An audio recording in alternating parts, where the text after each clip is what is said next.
Une voix à soi, Lara Fabian. Aujourd'hui en particulier avec ma voix, je suis en observation. Je sais que ça va paraître fou de dire ça, mais c'est comme si je la mettais à un espace où je me donnais le droit de la rencontrer autrement. Pourquoi ? Parce que pendant des années, je crois qu'en miroir, j'ai tellement été dans le besoin d'être approuvée par mes pères, par mon père, par les autres, qui eux avaient un baromètre bien précis sur ce qu'aurait été l'idéal d'une voix, sur ce qu'aurait été ce que l'on pouvait demander à une voix, ce que l'on pouvait exiger d'une voix, que j'ai fait ce qu'on dit en anglais « I rose to the occasion ». J'ai pris cette requête, ce miroir, cette attente, et je l'ai faite mienne pendant des décennies. Et donc j'ai perdu, ni plus ni moins, le sens de ma voix. Le constat d'aujourd'hui, c'est je vais te poser là, toi ma jolie voix, et je vais te regarder avec beaucoup, beaucoup d'amour en te posant la question de savoir comment veux-tu chanter dès aujourd'hui ? Comment voudrais-tu te déployer ? Quels sont les sons que tu veux produire qui vont te faire du bien quand toi aussi tu vas pouvoir t'écouter plutôt que te faire entendre ? Pour trouver ce que moi, Lara, j'aurais envie d'avoir de cette voix, j'aurais envie d'entendre de cette voix. À quel endroit est-ce que quand j'écoute cette voix, elle me plaît ? Parce que le résultat de tout ce que je viens de vous expliquer précédemment, c'est que, et ça va peut-être vous faire sourire, mais moi je n'aime pas ma voix. Je n'aime pas ma voix, je n'aime pas ce qu'elle m'a fait subir, de beau et de moins beau. Et même quand c'était très beau, le prix était très cher.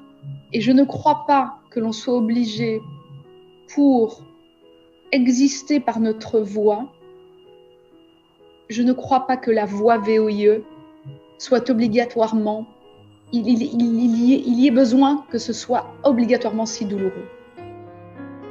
Je crois qu'il y a un endroit où la voix VOX peut être en adéquation parfaite avec une résonance qui nous met en joie et qui fait que notre voix devient non plus un chemin de croix ou un sacrifice, mais un chemin vers le soi, vers l'être soi. Et moi, c'est ce que je découvre aujourd'hui. Je découvre que j'ai été tyrannique avec ma voix, et ma voix aujourd'hui me le dit clairement.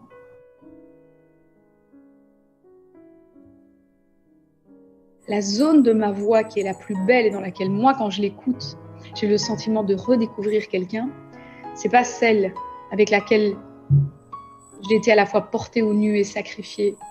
C'est celle dans laquelle la mesure du spectre de ma voix est peut-être infiniment moins impressionnante, mais infiniment plus réconfortante. Et là, je suis malade, et l'adéquation parfaite entre le fait que là, je n'utilise plus ma voix comme un phénomène de cirque, mais j'utilise 2-3 notes dont j'ai les capacités dans ma voix pour dire quelque chose. Et là, je fais lever les gens vraiment. C'était tout sauf une perfo. C'était mon âme à nu, c'était mon cœur déployé, c'était mon corps jeté dans ma voix.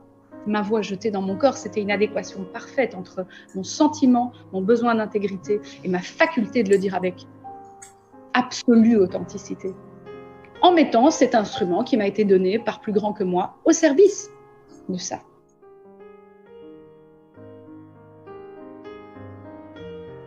Donc aujourd'hui, j'observe ça. J'observe cette fille qui a fait ce voyage. Et elle me fait beaucoup de peine. Mais en même temps, je la trouve vraiment courageuse. Et je me dis qu'aujourd'hui, elle a la lucidité de ça et que peut-être elle a une chance, ou pas, mais de trouver sa voix VOIE parce qu'elle aurait retrouvé sa voix VOIX. La voix, c'est un bâtisseur. de qui nous sommes. Ça ne peut pas être un destructeur de qui nous sommes.